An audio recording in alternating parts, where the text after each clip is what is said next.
성탄절에도 인사를 나누겠지만 우리 미리 성탄 인사 나눕시다. 우리 옆 사람과 더불어 메리 크리스마스. 예.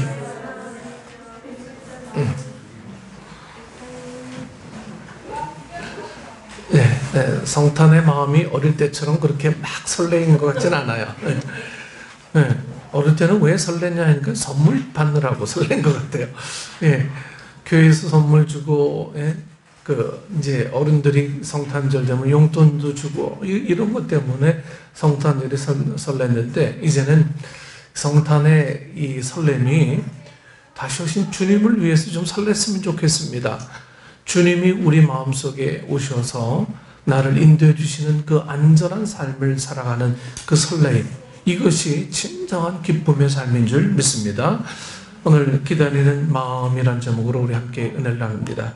대강절 네 번째 주일에 이 땅에 오신 예수 그리스도의 탄생을 기다리며 다시 오신다는 약속을 믿고 우리 믿음을 새롭게 하는 그 기간으로 주님의 재림을 기다리는 여러분 모두 위에 하나님의 축복이 함께하기를 축원합니다. 예전이나 지금이나 뭐 별로 다르지 않는 것은 전 이것이라 생각합니다. 젊은 남녀가 처음으로 만나서 이제 미팅을 하거나 선을 보면서 서로 어색한 자리에서 주고받는 대화가 뭐 제가 생각하기에는 좀 이런 이야기들 아니겠습니까? 첫 번 만나서 무슨 이야기를 하겠습니까? 가족은 어떻게 됩니까? 이런 얘기. 처음 만나서 그런 얘기 나눕니까? 네? 가족은 또는 무슨 음식 좋아하세요? 네. 또는 취미는 어떤 겁니까? 취미는 뭡니까? 이런 거 묻죠? 네. 또는 좋아하는 음악이나 영화 있습니까? 이런 거. 제가 좀 구태연하나요? 네?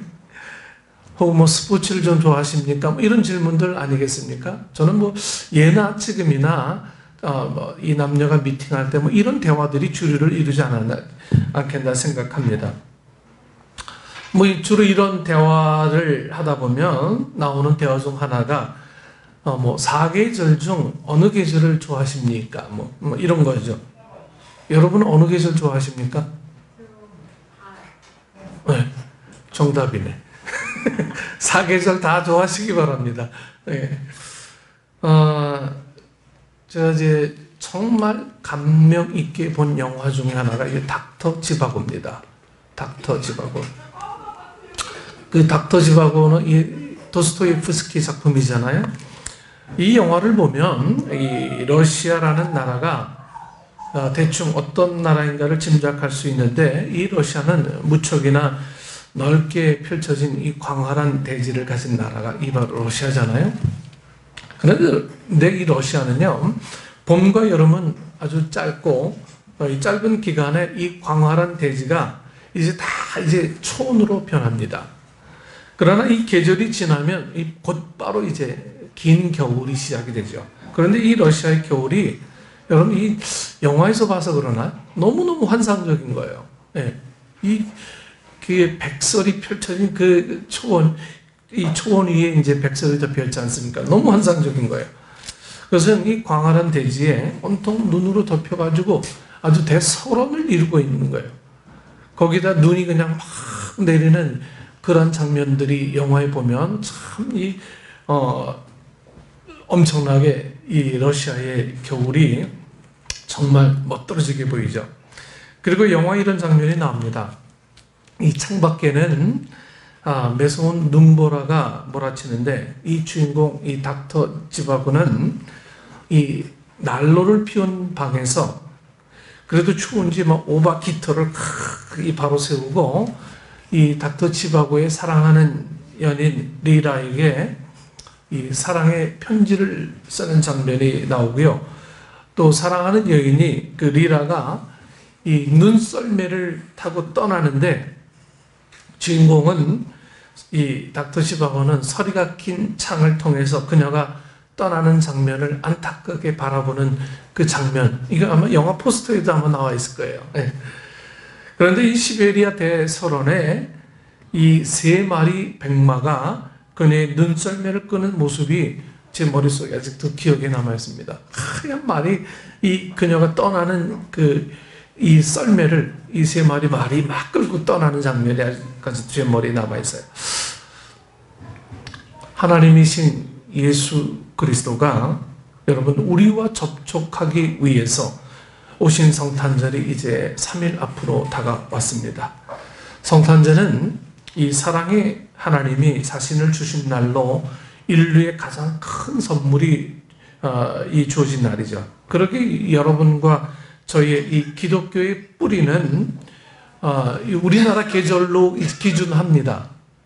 아마 이 뿌리는 겨울에 해당되는 성탄절에 있다고 생각합니다. 물론 열대지방에는 성탄절이 한여름이겠지만 반바지 입고 이 반팔 입고 맞이하는 성탄절이겠지만 우리나라 기준으로는 이 성탄의 계절이 겨울에 있다라고 하는 거예요.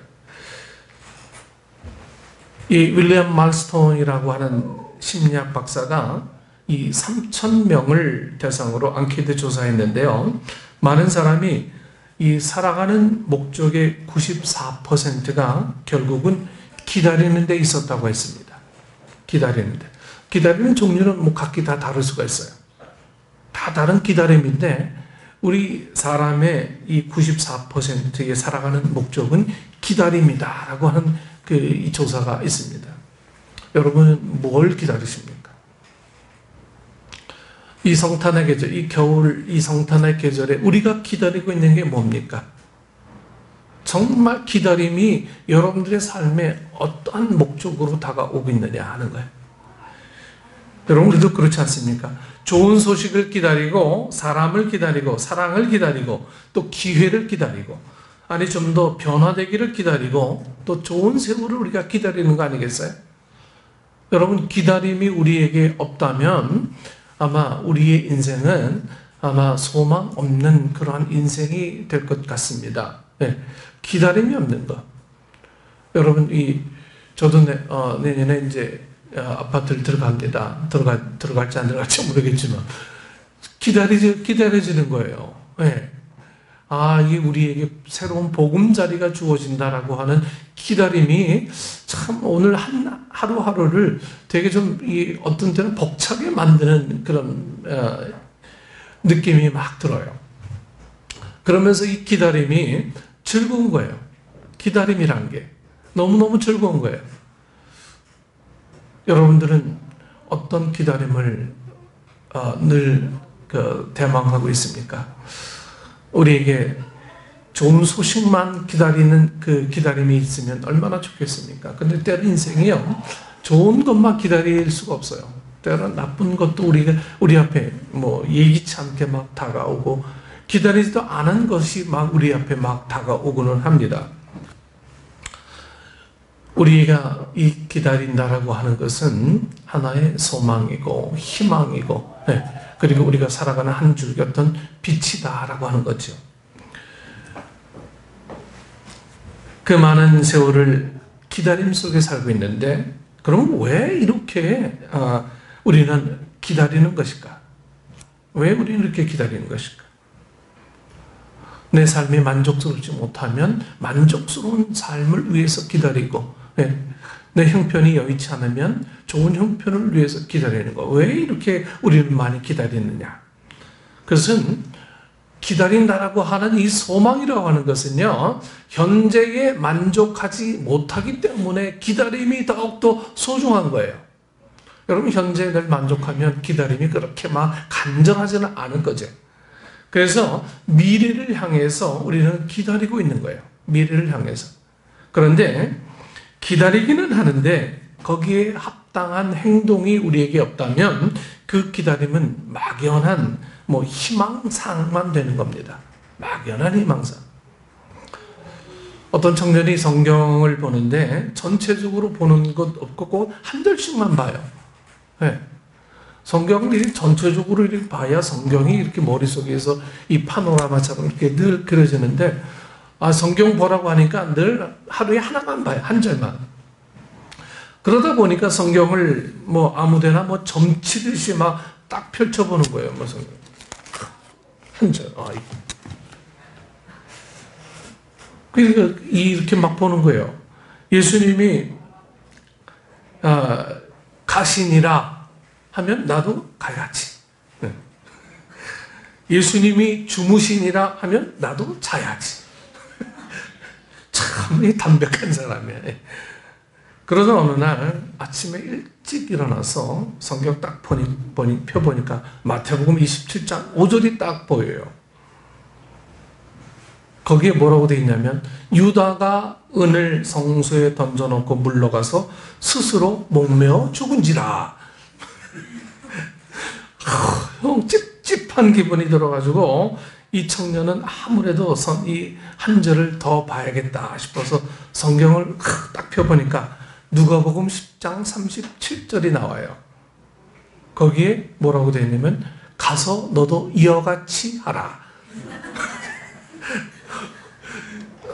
더 황당해진 이 청년은 야 이게 뭐야? 성경이 시키는 대로 다 했는데.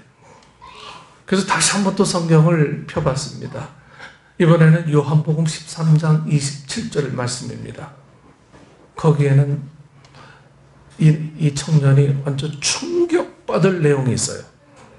내가 하는 일을 속히 하라.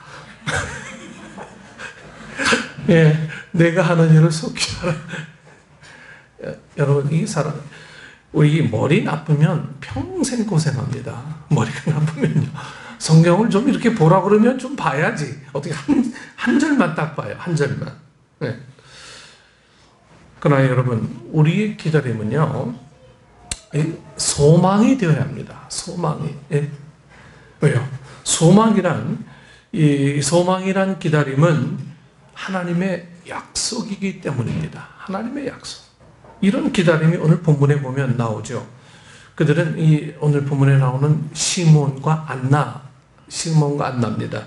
이 두 사람은요, 특별한 신앙을 가진 사람들로 그들의 기다림은 물질적인 것이 아니고 어떤 풍요로움이 아니었어요. 또한 자신의 영화를 위한 것도 아니었습니다. 그들의 기다림은 정말 영적인 기다림이었어요. 이 시몬과 안나는 기다리는데 우리 같은 속된 기다림이 아니라 영적인 것을 기다렸어요. 그것도 이스라엘의 위로를 기다린 거예요. 이스라엘의 위로. 참 이 여인으로서 이 대찬 사람이다. 저는 이 성경을 보면서 늘 그렇게 이 두 사람을 보면서 그렇게 생각을 합니다. 하나님 이 이스라엘의 위로를 내려주십시오. 이걸 기다린 거예요. 본문 25절 말씀 보면 예루살렘에 시몬이라는 사람이 있으니 이 사람은 의롭고 경건하여 이스라엘의 위로를 기다리는 자라. 성령이 그 위에 계시더라. 즉 시몬은 만 백성에게 하나님의 뜻이 이루어지기 위해서 만 백성을 구원하는 역사가 이루어지기 위해 이스라엘의 위로를 기다린 거예요. 이스라엘의 위로를 기다린 거예요. 지금 로마의 압제하에 있는 이 이스라엘, 진정 하나님의 위로가 아니면 이 이스라엘 백성들이 어디서 평안을 얻고 어디서 소망을 얻을 수 있습니까? 지금 이스라엘의 위로를 기다리고 있어요. 이것을 신학적인 용어로 말한다면 The Messianic Age라고 이렇게 부릅니다. 메시아 시대를 기다린 것이 아닌 더 메시아, 이 메시아 대망 사상을 기다린 거예요. 이 메시아가 다스리는 그 시대를 기다리는 게 아니라 메시아를 기다린 거예요. 메시아. 여러분, 메시아 시대와 메시아는 전혀 다른 거예요. 메시아 시대는 사람이 다른 걸 소망해서 평안이 오면 그걸 메시아 시대로 이야기할 수 있잖아요. 하지만 메시아, 그 구원자를 기다린다고 하는 것은 근본적으로 다른 해석이죠. 여러분, 이 메시아 시대가 무엇입니까? 전쟁도 없고 평화롭고 빼앗기고 빼앗는 것이 없는 평등하고 자유롭고 그런 유토피아적 시대 아닙니까? 여러분, 그런 시대가 가능하다고 보세요? 전쟁도 없고 빼앗는 것도 없고 뺏기는 것도 없고 억울한 것도 없고 그런 유토피아적 시대가 여러분 가능하다고 보세요? 저는 존재할 수 없다고 봅니다. 이 땅에 사는 우리 사람들은요. 이 땅의 역사는 계속 전쟁의 역사고 빼앗는 것 역사예요. 그게 우리 역사죠. 사람을 죽이는 역사예요. 속이는 역사예요. 이런 시대는 우리가 소망하는 그런 어떤 시대지, 이런 역사는 역사에 단 한 번도 있을 수 없어요. 팍스 로마나라고 하는 것도 결국 무력으로 평화 시대가 온 거지, 그게 진짜 평화입니까? 그 무력으로 억압받는 세대는 그걸 정말 역사가들은 팍스 로마나라고 붙였지만 그게 정말 로마의 평화 시기입니까? 그렇지 않아요. 억울한 시기죠. 그러게 오늘 본문의 시몬과 안나가 기다린 것은 더 메시아 대망 사상을 기다린 거예요. 메시아 시대를 기다린 게 아니고 메시아를 기다린 거예요. 여러분, 어떻게 이렇게 기다릴 수 있습니까? 그것은 본문을 보니까 특징이 하나 있는데, 그들 모두가 성전에서 기다렸다는 거예요. 성전에서. 27절 말씀 보면 성령의 감동으로 성전에 들어가매 마침 부모가 율법의 관례대로 행하고자 하여 그 아기 예수를 데리고 오는지라. 또 37절 말씀 보시면 과부가 되어 84세가 되었더라. 이 사람이 성전을 떠나지 아니하고 주야로 금식하며 기도함으로 섬기더니. 여러분, 이 본문을 보시면서 무슨 생각이 듭니까? 시므온과 이 안나, 이 두 사람은 다 세속적 생활을 떠났다는 거예요. 세속적인 생활을 떠났다. 경건의 생활을 했다는 겁니다. 여기에는 세상의 부귀 영화가 없습니다. 즉 세상의 매력을 다 버린 거예요. 사랑하는 식구 여러분, 우린 어디서나 다 기도할 수 있어요. 어디서나. 집에서도, 일터에서도, 버스에서도, 운전하면서도. 네. 그러나 교회에서 기도하면서 주님 기다리기를 축원합니다. 여러분, 교회에서. 이 교회에서 기도하는, 오늘 시몬과 안나는 주의 성전에서 영적인 은혜를 사모하며 이스라엘의 위로를 기다렸다 그랬어요. 여러분, 본문 보세요. 시몬과 안나의 기다림은 곧 여러분 기도였습니다. 그들은 성령의 지시하심을 받고 죽기 전에 이 메시아를 보리라는 소망을 갖고 기다린 것입니다. 그것도 본문의 안나는 몇 세가 되기까지요? 84세가 되기까지 기다렸다. 84세. 한 평생을 기다린 거예요. 한 평생을.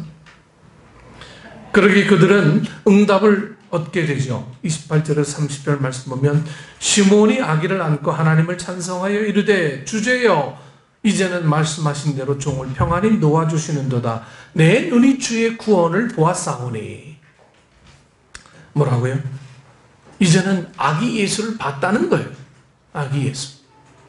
그러기에 나는 평안히 눈을 감겠습니다. 이렇게 고백하는 겁니다. 또한 여러분 안나도 한번 보세요. 37절에서 38절 보면 과부가 되고 84세가 되었더라. 이 사람이 성전을 떠나지 아니하고 주야로 금식하며 기도함으로 섬기더니 마침 이때에 나와서 하나님께 감사하고 예루살렘의 성량을 바라는 모든 사람에게 그에 대하여 말하니라. 즉 이 약속 성취에 대해 하나님께 감사하고 있습니다. 여러분, 이 안나의 이름의 뜻은요, 하나님의 은혜라는 뜻을 가지고 있는데, 그녀는 결혼 후 7년 살다가 과부가 되고 84세가 되었다고 합니다. 남편이 죽어서 그랬는지 아니면 이혼을 했는지 잘은 모르겠지만 결혼 후 7년 살다가 과부가 됐어요. 과부가 됐다는 것은 남편이 죽었다라고 하는 걸 암시하죠. 그런데 여러분 보세요. 결혼 후 7년 후 동안 84세가 되기까지 혼자 살면서. 여러분, 나이가 중요하지 않아요. 이런 나이에도 불구하고 37절 말씀해 보니까 주야로 금식하며 기도로 기다렸다. 여러분, 얼마나 귀한 믿음입니까? 이런 기다림이야말로 여러분 소망의 기다림입니다. 왜요? 이것은 이 안나의 오랜 기다림의 원천은 기도였음을 알 수 있기 때문입니다. 여러분, 기도의 삶을 여러분 그냥 아무것도 아닌 것처럼 그렇게 취급해버리면 안 됩니다. 기도하는 자의 삶은 하나님께서 직접 이끄시는 은혜가 있는 줄 믿습니다. 기도하면 하나님 전혀 외면치 아니하시는 하나님의 축복이 있음을 믿습니다. 여러분, 이게 기도의 능력입니다. 기도해도 아무런 응답이 없어요. 여러분, 이것은요, 하나님의 뜻을 구하는 기도가 아니고 내 욕심을 채우기 위한 기도였기 때문에 그런 거 아니겠어요? 하나님 맨날 부어달라고만 요구하는 거예요. 하나님 내 문제를 해결해만 달라고 늘 요구하는 거예요. 하나님의 영광을 위해서 기도하는 목적이 아니고 항상 내 것을 채우기 위한 기도예요. 이것은 기도해도 응답이 별로 없어요. 내 사역의 도구가, 내 물질의 도구가, 내 자녀의 도구가 하나님의 영광을 위한 일이 되게 하옵소서. 여러분, 이런 목적이 되어질 때 그 기도의 능력이 있다라고 하는 것을 성경은 계속 우리에게 이야기합니다. 근데 그건 다 빼버리고 왜 기도 응답 없습니까? 우리들 이것만 얘기해요. 왜 기도 응답 없습니까? 사랑하는 식구 여러분, 기도는 성도의 특권입니다. 사람이 얼마나 넘어지기 쉬운 존재입니까? 그래서 하나님은 연약함을 극복할 수 있는 도구로 우리에게 이 기도라는 통로를 주셨어요. 기도라는 통로. 그래서 어떻게 해야 할지 모를 때 우리는 여러분 기도하면 됩니다. 그럼 할 일이 생각이 나고 확신이 생기고 우리에게도 영감이 생기고 마음의 평안이 생기고 새 힘이 생길 줄 믿습니다. 저도 설교 준비하면서요, 참 이 설교란 게 매번 이렇게 나오는 게 아니에요. 정말 이 설교하기 전에 기도의 시간이 없으면 설교는 도무지 우리 머릿속에서 그냥 맴돌 뿐이지 설교가 이렇게 잘 되지 않더라고요. 그래서 무릎 꿇고 늘 기도합니다. 그 힘이 아니면 이 설교는 결코 나오지 않아요. 발명왕 에디슨은 1000개의 발명품을 발명하려고 10,000번 실험을 하는 땀을 흘렸고요. 10,000번 무릎을 꿇었다고 이렇게 고백하고 있지 않습니까? 여러분, 진짜 천재는 IQ가 높은 사람이 아니고 기도하는 사람인 줄 믿습니다. 따라서 우리 식구 여러분, 우리 희망을 희망상으로 끝내려고 합니다만 아니에요. 우린 희망이, 여러분, 소망이 되어야 할 줄 믿습니다. 희망이 소망이 되어야 돼요.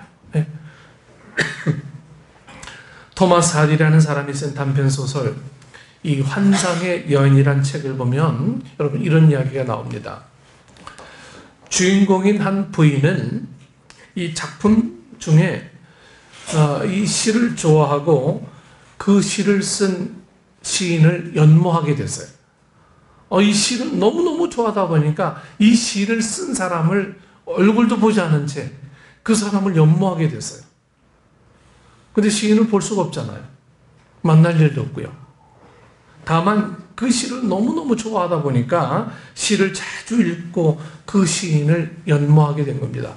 이러한 시를, 이 아름다운 시를 쓴 사람은 얼마나 참 아름다울까, 얼마나 보기 좋을까. 그 시인을 막 연모하게 됩니다.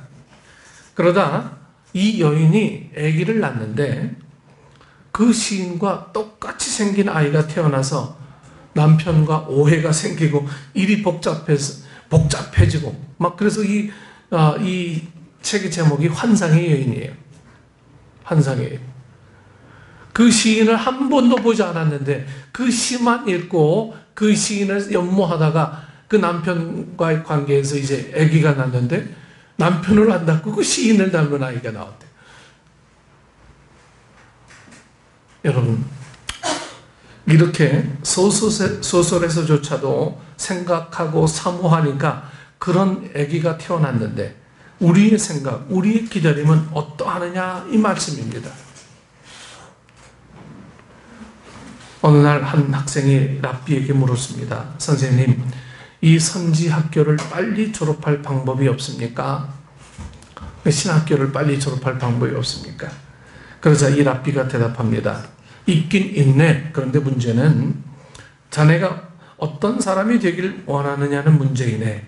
하나님은 백향목 한 그루를 키우는데 100년을 쓰지만 호박을 키우는 데는 단 6개월만 쓰시네. 자네는 백향목 나무가 되고 싶은가 아니면 호박이 되고 싶은가? 그래서 이 말을 듣는 이 학생은 기다림의 깊은 의미를 깨달아 알았다 합니다. 여러분 그렇습니다. 이 성경의 위대한 삶을 산 사람들은 거의 예외 없이 기다림의 순간들이 다 있었어요. 기다림의 순간들이. 그런데 문제는 우리 너무 쉽게 포기한다는 거예요. 너무 쉽게 포기하는 거예요. 몇 번 해보고 안 되면 그냥 에이 말지 뭐. 네. 이제 성탄절이 다가옵니다. 이 성탄절 맞이하며 아기 예수 그리스도의 탄생을 기뻐하며 다시 오실 예수 그리스도를 여러분 대망합시다. 나이 90세가 넘는 한 유명한 사진작가가 있었습니다. 그는 오랫동안 많은 작품을 내놓았어요. 하루는 한 기자가 와서 이제 묻습니다. 당신은 지난 72년 동안 사진작가로 크게 활약했는데 그 많은 작품 가운데 제일 마음에 드는 작품이 어느 것입니까? 사진작가는 서슴지 않고 대답합니다. 내일 아침에 찍을 사진입니다. 그동안 많은 찍었던 사진은 최고의 작품이 아니고 내일 찍을 사진이 최고의 작품입니다. 이게 얘기를 하는 거예요. 여러분 그렇습니다. 우리의 생각은 여러분 늘 미래에 있어야 하는 겁니다. 현재를 주님과 동행하는 삶의 미래를 아름답게 만들어가는 삶의 어떤 지혜라고 볼 수가 있죠. 네. 그래서 우리의 생각은 항상 이 미래에 두면서 현실의 삶을 두고 살아가는 우리의 삶을 최선을 다하는 것, 이것이 바로 미래의 소망을 사는 지혜로움이 아닌가 하는 거죠. 미국의 자동차 왕 헨리 포드는요, 그가 이제 대기업을 일으킨 후 고향에 조그마한 집 한 채를 지었습니다. 요즘 영화에도 포드하고 페라리라고 하는 영화 나오지 않습니까? 네. 이 헨리 포드가 얼마나 위대한가라고 하는 걸 뭐 알려주는 그런 영화이기도 한 것 같아요. 그 집은 조그만해서 대기업 총수가 살기에는 너무 적어서 이 헨리 포드에게 이거 너무 초라하지 않습니까? 호화롭지는 않더라도 생활에 불편하지는 않아야죠. 주위 사람들이 질문하면 그때마다 이 헨리 포드는요, 얼굴에 가득한 미소를 띄우며 가정은 건물이 아닙니다. 비록 작고 초라해 보여도 예수님의 사랑이 넘친다면 그것이야말로 가장 위대한 집이지요. 이 헨리 포드는 늘 이렇게 얘기했다고 그래요. 지금도 미국의 이 디트로이트에 가면 헨리 포드의 기념관이 있다고 합니다. 그것에 이런 글이 있다고 그래요. 헨리 포드 꿈을 꾸는 사람이었고 그의 아내는 기도하는 사람이었다. 저도 시카고 한번 가면서 시카고 가기 전에 이제 이 디트로이트가 있어서 한번 가보려고 했는데 여의치 못해서 저 혼자라면 갔었을 거예요. 차를 몰고 꼭 한번 가보고 싶은 장소이긴 했는데 가진 못했습니다. 가정은 건물이 아닙니다. 예. 예수님의 사랑이 넘치는 그것이 가장 위대한 집이다. 이렇게 말한 이 헨리 포드의 어떤 가훈과 같은 이 말씀들이 오늘 미국을 이끌어가고 있는 하나의 굉장한 힘이 아닌가. 또 그의 아내는 기도하는 사람이었다. 이렇게 기념관에 그런 글이 있다고 합니다. 오늘 여러분들의 가정에는 어떤 글이 쓰였습니까? 우리의 가정에 내 아내는 정말 기도하는 아내인가? 나는 정말 하나님을 향해 꿈을 꾸는 사람인가? 이런 가훈이, 이런 글들이 우리 정말 삶의 중심에, 여러분 가정에 정말 이렇게 새겨지듯 쓰여 있는가? 아니면 그냥 늘 그냥 그렇게 살다가 간 사람이었다. 이렇게 기록하고 있습니까? 우리 사랑하는 식구 여러분, 하나님은 이런 사람을 찾고 계십니다. 이런 사람, 꿈을 꾸고, 예? 그리고 기도하는 사람을 찾고 있어요. 시몬과 안나처럼 이렇게 이스라엘의 위로를 기다리고 메시아 시대를 기다리는 게 아니라 메시아를 기다리며 84세가 되도록 기도의 사람으로 한평생을 살았던 이 시몬과 안나, 얼마나 외로웠겠습니까? 과부가 돼서 그 한 50년을 홀로 살면서 하나님의 성전에서 그렇게 기도하는 자의 삶을 산다는 것, 50년이 되면 포기할 만도 안 돼. 포기 안 하고 계속 이스라엘의 위로를 기다리는 거예요. 그리고 그의 생애는 이제 메시아를 보았으니 이제는 나를 데려가도 좋습니다 라고 하는 이 소망의 시간들을 이 시몬과 안나는 그렇게 살아왔던 거죠. 대강절 네 번째 주일을 맞아서 본문의 이 시몬과 안나처럼 기다리는 마음을 가지고 그 거룩한 약속을 성취하는 사람들 되시기를 축원합니다. 이런 기다림의 마음에 있어서 상급과 면류관의 주인공 되시기를 간절히 축원합니다. 기도하겠습니다. 아버지 하나님, 이 기다림의 계절에 우리는 진정 무엇을 기다리고 있습니까? 우리의 생각과 우리의 마음, 우리의 삶의 방향은 온통 어디에 가 있습니까? 예수님은 온데간데 없고 그냥 세상에 이론으로 살다가 그냥 그렇게 살아가는 우리의 존재가 아닌가. 다시 한번 우리의 삶을 되돌아보며 시몬과 안나처럼 그렇게 기도하지는 못해도 기도의 시간, 기도의 능력이 우리 삶에 정말 없어진 것처럼 살아가는 우리 존재들이 되지 않게 하시고 하나님의 그 귀한 일들을 감당하기 위해 내 시간을 아낌없이 버릴 줄 아는 믿음의 성숙한 하나님의 사람들 될 수 있도록 주님 인도해 주옵소서. 이 성탄의 계절, 주님 이제 오신다고 말씀하셨는데도 우리의 마음은 여전히 세상에 거하고 있는 건 아닌지 복잡하고 정말 번잡한 마음들 내려놓고 예수님을 소망하며 대망하며 기다리는 기도의 사람들 되어줄 수 있도록 하나님 우리에게 은혜를 더해 주옵소서. 예수님 이름으로 기도드리옵나이다. 아멘.